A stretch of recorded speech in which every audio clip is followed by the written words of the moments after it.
नमस्कार दोस्तों, quality of India के इस प्रोग्राम में मैं आर एन विश्वकर्मा आप लोग का बहुत बहुत स्वागत करता हूं। दोस्तों, इस प्रोग्राम में हम सेकंड पार्टी ऑडिटर और उसकी कॉम्पिटेंसी के बारे में जानेंगे। तो दोस्तों, अगर ऑडिटिंग की बात करते हैं तो हमारा जो क्वालिटी मैनेजमेंट सिस्टम है, नॉर्मली अगर बात करते हैं जनरल क्वालिटी मैनेजमेंट सिस्टम की ISO 9001:2015, इसके अलावा जो बाकी मैनेजमेंट सिस्टम्स है, एनवायरमेंटल मैनेजमेंट सिस्टम या health and safety management system, इसके अलावा इंडस्ट्री स्पेसिफिक फिर मैनेजमेंट सिस्टम आ जाती है। तो अगर मैं क्वालिटी की बात कर लेता हूं तो क्वालिटी मैनेजमेंट सिस्टम हमारा जनरल क्वालिटी मैनेजमेंट सिस्टम होता है 9001:2015, जो लेटेस्ट वर्जन चल रहा है फिलहाल में। तो इसमें कॉम्पिटेंसी के बारे में बात करता है, लेकिन सप्लायर क्वालिटी ऑडिटर या सेकंड पार्टी ऑडिटर के बारे में एक्सक्लूसिवली कुछ नहीं बोलता है। एक बार जरा क्लॉज 7.2 जो 9001 का एक बार देखते हैं क्या बोलता है।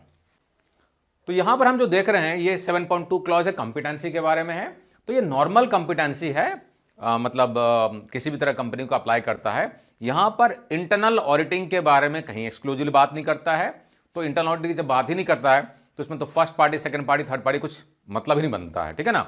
तो यहां पर कहीं पर कुछ भी बात नहीं करता है ऑडिटिंग के लिए एक्सक्लूसिवली।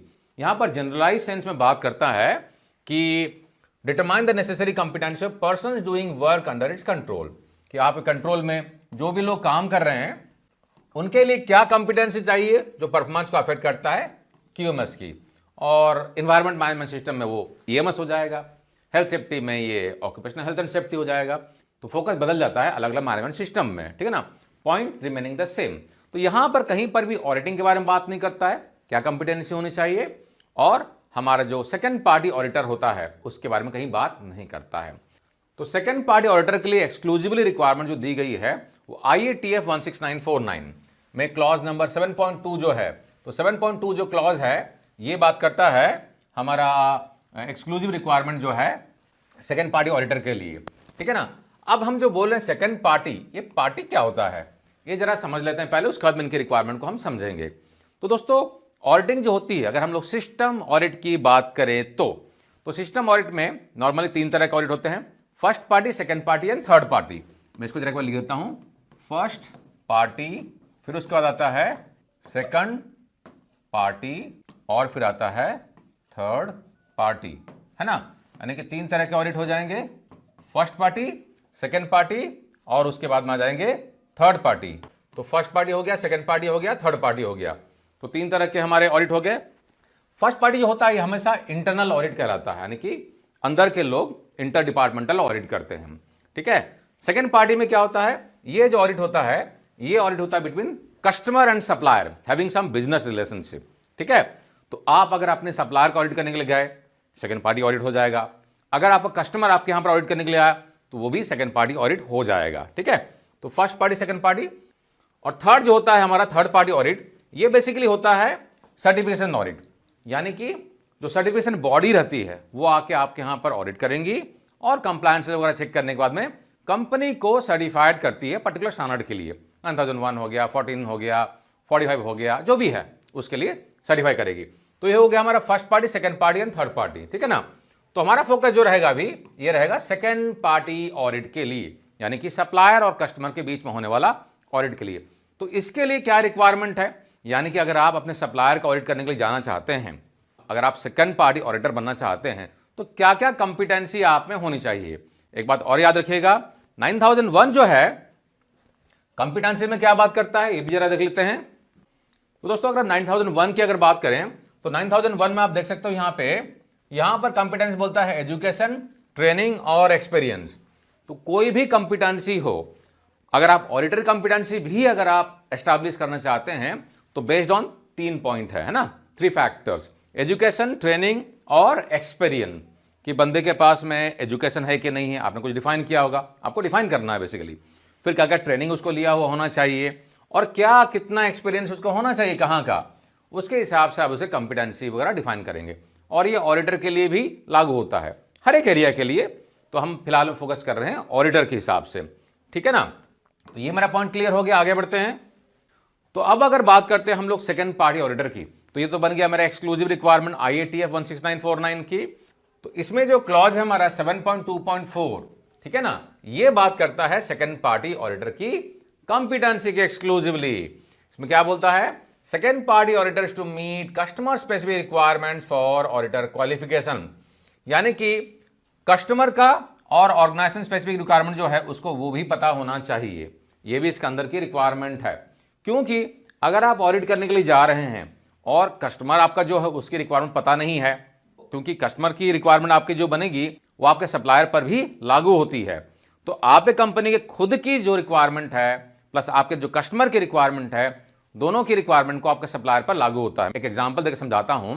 फॉर एन एग्जांपल, आपकी कंपनी का नाम है सुमन, ले लेते हैं सुमन इंडस्ट्री, और आपका जो कस्टमर है, कस्टमर का नाम ले लेते हैं लेट्स से टाटा मोटर्स।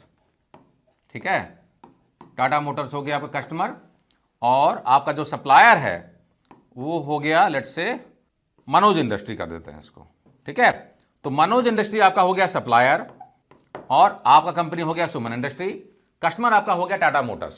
ठीक है, तो आपकी कंपनी की, आपके कॉर्पोरेट की कुछ अपनी एक्सक्लूसिव रिक्वायरमेंट होगी कि हमको ये चीजें फॉलो करनी है, technical requirement, non technical requirement जो भी होगी, तो वो रिक्वायरमेंट भी आपके सप्लायर पर लागू होती है। और चूंकि आप टाटा मोटर्स से कुछ ऑर्डर लिया है आपने, और उस ऑर्डर में से कुछ पार्ट को आपने मनोज इंडस्ट्री को आपने दिया हुआ बनाने के लिए, तो टाटा मोटर की रिक्वायरमेंट भी आपके सप्लायर पर लागू होती है। यानी कि अगर आप अच्छा ऑडिटर बनना चाहते हैं, ठीक है ना, तो आपको टाटा मोटर की यानी कि आपके कस्टमर की रिक्वायरमेंट प्लस आपके खुद की रिक्वायरमेंट, कंपनी खुद की रिक्वायरमेंट, दोनों ही पता होनी चाहिए। वही पॉइंट यहां लिखा हुआ है, customer and organisation specific requirement. For an example, आपकी कंपनी खुद की पॉलिसी है, कॉर्पोरेट पॉलिसी है कि हमारे प्लांट में और हमारे सप्लायर के यहां पर 5S होना चाहिए, 5S में जो स्कोर है कम से कम 80% होना चाहिए। तो ये क्या बन गया, स्टैंडर्ड ऐसा कुछ नहीं बोल रहा है, लेकिन चूंकि आप कंपनी ने ऐसा डिफाइन किया है कि हम ये फॉलो करेंगे, सिस्टम फॉलो करेंगे, तो ये कंपनी स्पेसिफिक रिक्वायरमेंट हो गई। या तो अगर आपको कस्टमर आपको बोलता है, मैं एक एग्जांपल ले रहा हूं, जरूरी टाटा मोटर ऐसा बोले, एग्जांपल बोल रहा हूं, उन्होंने बोला हुआ है कि जो मटेरियल है उसका पैकिंग जो होगा बबल सीट से पहले रैप किया जाएगा, फिर कॉर्रुगेटेड बॉक्स को बांधा जाएगा और उसके पहले rust preventive oil XYZ grade का लगाया जाएगा। तो ये जो बोला है वो आप क्या करेंगे, अपने सप्लायर को भी बताएंगे भैया इसको फुलफिल करो, क्योंकि वो मटेरियल आपके पास में आएगा और वहां से जाएगा कस्टमर को, या हो सकता है यहां से डायरेक्टली आप भेजें। ठीक है, तो आप कस्टमर अगर मान लेते हैं A और आप अगर हो गए B, तो A प्लस B यानी कि A प्लस B दोनों की रिक्वायरमेंट ये सप्लायर जो है C इसके लिए लागू होगी। ठीक है ना, तो ये भी आपको पता होना चाहिए as a supplier auditor. Supplier auditor सबसे ज्यादा कंप्रहेंसिव होता है, क्योंकि आप एक कंपनी को, एक प्लांट को ऑडिट करने के लिए जाते हैं, तो उसमें सारी चीज आपको पता होनी चाहिए। ठीक है, और भी चीज क्या क्या है देखते हैं जरा। पहले तो है ऑटोमोटिव प्रोसेस अप्रोच पता होना चाहिए। अब ऑटोमोटिव प्रोसेस अप्रोच क्या होता है, अगर ऑटोमोटिव प्रोसेस अप्रोच की बात करें तो हमारा जो IATF सिस्टम है ऑटोमोटिव प्रोसेस अप्रोच की बात करता है। तो प्रोसेस अप्रोच जो है ये 9001 की रिक्वायरमेंट है प्रोसेस अप्रोच। ठीक है ना, लेकिन आप चूंकि ऑटोमोटिव इंडस्ट्री कर रहे हैं तो IATF के हिसाब से क्या बन गया, ऑटोमोटिव प्रोसेस अप्रोच। उसके बाद में रिस्क बेस्ड थिंकिंग जो कि आपका ISO 9001 और लेटेस्ट वर्जन जो है 2015 ये बात करता है रिस्क बेस्ड थिंकिंग, इसकी बात करता है। तो ये आपको पता होना चाहिए, अगर आप ट्रेनिंग आपने लिया होगा तो आपको सिखाया गया होगा।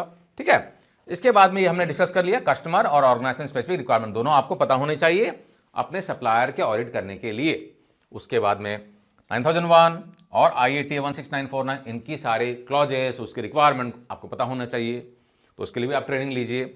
इसके अलावा manufacturing process to be audited including PFMEA and control plan भी पता होना चाहिए। यानी कि आपको 5 कोर टूल की रिक्वायरमेंट पता होना चाहिए। 5 कोर टूल में आपका APQP आ गया, PPAP आ गया, MSA आ गया, SPC आ गया और FME आ गया। तो अगर आप सप्लायर का ऑडिट करने के लिए जाएंगे तो सप्लायर का प्रोडक्ट डेवलपमेंट भी तो देखेंगे, है ना। तो उन्होंने APQP कैसे किया है कैसे जानेंगे, अगर आपको ट्रेनिंग मिला ही नहीं हो, आपको पता ही नहीं हो। और APQP में फिर आपका फेज 4 जो होता है उसमें आपका PPAP आ गया, PPAP में 18-19 डॉक्यूमेंट हो जाएंगे। उसके बाद में अगर आपको पता नहीं होगा MSA SPC FME क्या होता है, कंट्रोल प्लान क्या होता है, PFD क्या होता है, अगर पता ही नहीं हो तो आप ऑडिट कैसे करोगे। तो 5 कोर टूल भी एक रिक्वायरमेंट होगी। यहां पर FME लिखा है, लेकिन ये 5 कोर टूल बेसिकली आपके लिए रिक्वायरमेंट हो जाएगी अगर आप IATF के हिसाब से सेकंड पार्टी ऑडिटर बनते हैं। तो वह गया नीचे में हमारा यहां पे कोर टूल की रिक्वायरमेंट, यानी कि APQP, PPAP, MSA SPC और FME है। ठीक है ना। नेक्स्ट हो गया plan, conduct, prepare audit reports and close audit finding. तो इसके लिए हमारा स्टैंडर्ड होता है क्या, ISO 19011 और 2018 लेटेस्ट वर्जन है, ठीक है। इसके हिसाब से आपको ट्रेनिंग दिया जाएगा कि प्लानिंग कैसे करते हैं, कंडक्ट कैसे करते हैं, प्रिपेयर कैसे करते हैं ऑडिट की रिपोर्ट्स को, मेजर एनसी क्या होता है, माइनर एनसी क्या होता है, ओपनिंग मीटिंग क्या होता है, क्लोजिंग मीटिंग क्या होता है, एनसी क्लोजर के सीक्वेंस कैसे किए जाते हैं, वगैरह वगैरह सारी चीज़ सिखाया जाता है। क्वालिटी ऑफ इंडिया में हम लोग सिखाते हैं, हमारे जो इंटरनल ऑडिटर प्रोग्राम होते हैं उसमें हम इन सारे चीज़ों को डिटेल में सिखाते हैं, ठीक है। तो ये हो गया रिक्वायरमेंट्स अगर आप सेकेंड पार्टी ऑडिटर, यानी कि सेकेंड पार्टी ऑडिटर में क्या हो जाएगा, आपका सप्लायर का अगर आप ऑडिट करते हैं, ठीक है, या अगर आप कस्टमर आपके यहां पर ऑडिट करने आ रहा है तो वो भी सेकंड पार्टी ही हो जाएगा। तो दोस्तों मैं आशा करता हूं कि इस वीडियो से आपको सेकंड पार्टी ऑडिटर क्या होता है और उसकी रिक्वायरमेंट क्या है, अगर आपको क्वालिफाइड सर्टिफाइड इंटरनल ऑडिटर बनना है तो आपको पता चल गया होगा। वैसे क्वालिटी ऑफ इंडिया कंसल्टिंग करती है और ट्रेनिंग भी करती है इंटरनल ऑडिटिंग प्रोग्राम में। तो अगर आपको क्वालिटी ऑफ इंडिया की सर्विसेज चाहिए, अपने यहाँ पर क्लासरूम ट्रेनिंग प्रोग्राम करवाना है, कंसल्टिंग चाहिए सिस्टम इंप्लीमेंटेशन करने के लिए, या आप हमारे ऑनलाइन कोर्सेज को, जो कि हमारे लाखों लोग प्रिफर करते हैं, ऑनलाइन ऑफलाइन दोनों प्रिफर करते हैं। वैसे आज के टाइम में तो ऑनलाइन मैक्सिमम लोग प्रिफर करते हैं क्योंकि काफ़ी कन्वीनियंट होता है। आप अपने पेस से, अपने कन्वीनियंट से आप चीज़ों को स्टडी कर सकते हैं, मल्टीपल टाइम्स आप रेफर कर सकते हैं। प्लस हमारे online live doubt clearing session होते हैं, आपको पूरा सपोर्ट मिलता है कोर्स के दौरान में, ठीक है ना। तो कोई दिक्कत आपको नहीं आएगी। डिटेल में अगर आप कोर्स को एक्सप्लोर करना चाहते हैं हमारे कोर्सेज को, तो आप हमारा पोर्टल जो है आप देख सकते हैं, बहुत सारे कोर्सेज हैं। courses.qualityofindia.com में चले जाएं, किसी भी क्रोम वेबसाइट में चले जाएं या किसी और में चले जाएं, आप उसमें चेक कर सकते हैं। बाकी आप हमारे ऐप को भी डाउनलोड कर सकते हैं गूगल प्ले स्टोर से या iOS के स्टोर से, वहाँ पर भी आपको ये सारे कोर्सेज दिख जाएंगे। देखिए ब्लैक बेल्ट है, हिंदी इंग्लिश, ये हमारे कोर्स की खासियत है कि आपको हिंदी में और इंग्लिश में दोनों भाषा में कोर्स मिल जाएगा। डेली वर्क मैनेजमेंट है, टाइम मैनेजमेंट है, GD&T है, लीन सिक्स सिग्मा का ग्रीन बेल्ट है, मास्टर ब्लैक बेल्ट है, रूट कॉज एनालिसिस हैं, कुछ फ्री कोर्सेज भी आपको मिल जाएगा यहाँ पर देखने के लिए, ठीक है ना। बाकी तो पेड कोर्सेज हैं, काफ़ी नॉमिनल प्राइसेस में आपको बहुत डिटेल में कंटेंट मिलेगा।